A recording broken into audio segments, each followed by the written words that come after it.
All right, so now we understand the inside-outside principle using this new school variation. Now, this is primarily for a threat to your head, but you can use it anywhere along your body. Now, we talked about the other variations I'm going to show you. Some of them are mechanically better, depending where your hands are. But if he tells you to put your hands up, like we talked about, my hands may be above the weapon, so it becomes, let's say it's lower like this to exaggerate it, so it becomes more difficult for me to come here. Remember, even if the gun is low, I still have this option. Okay, I can bring my hand down and do it exactly the same.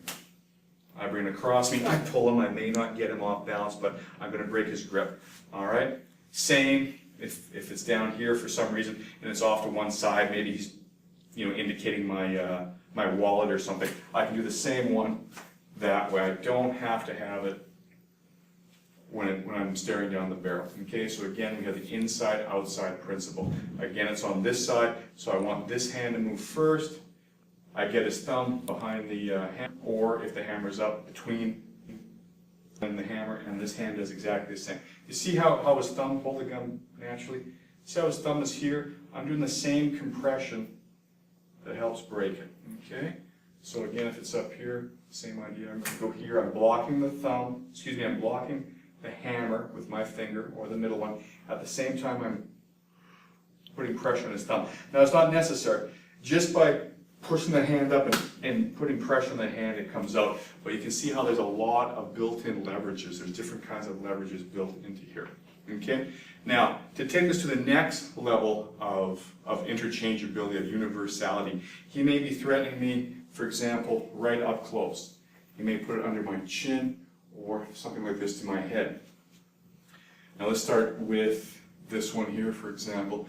Now, there's specific techniques for this, and you can always add more. But again, look, the universality is built into that. I don't need another technique. If he turns his palm up like this, he's basically in this position anyhow. Okay, so again, I'm in that same position. I'm leaving it here a little bit so you can see, but remember, pull it down farther because it's close to your hip and it's farther away from your face like we talked about. That's really, really important. Now maybe he's closer to me and he's putting it under my chin, maybe without turning it, something like this. Okay, it's the same one. I can go to the outside. They're always the same. Threatening me here to the temple maybe. Okay, again, it's the same one. I push up and I peel down. Okay, don't forget on the inside one, outside one I should say, if he's had training, he's going to be in this position with his finger along the trigger guard. So if you get deep enough, you've got a finger lock this way that's built in. And if his finger is on the trigger, you've got even a better finger lock this way. And you can take it off. So you don't have to change your grip. You don't have to change your approach. Just by putting your hands where they need to be, you've got control of a lot of different parts of what makes this work. You're controlling the weapon, you're controlling the hand that's controlling the weapon. All right, so remember, whether I go to the inside or I go to the outside, I'm gripping the same way. This hand is getting control of this finger and the slide of the weapon. Remember, when I make contact with this, if I open the slide even a little bit, it can't discharge because the breech is open. And if it was a discharge, it would be a blast of gas that would come out. So modern handguns are really safe that way. In fact, some people call this one the suicide defense, but on most auto loaders, if I push on the front, it can't go off because the slide again is moved. And that goes back to old ones like the 911, which is a Colt that was designed in 1911.